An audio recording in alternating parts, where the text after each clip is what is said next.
जय माता दी।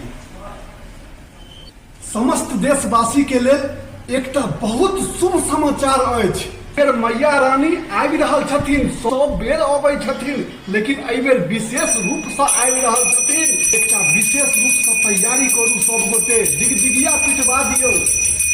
खास बात तो ई छै कि माता रानी जगत जननी जगदम्बा एहि वर्ष एक दिन ज्यादा रहल आबि रहल छथिन, जे कम से कम हुनकर सेवा करऽ के, हुनकर दर्शन करऽ के, मैया रानी के आशीर्वाद पाबऽ के एक दिन हमरा सबके विशेष समय प्राप्त भ रहा है। बड़ा भाग्यशाली छी हम सब जे एहि बेर मैया रानी के धूमधाम से हम सब प्रसन्न करी, हुनका सेवा करी, हुनकर आराधना में लागल रही।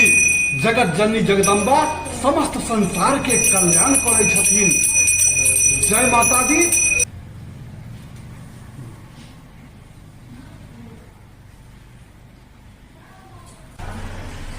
जय माता दी।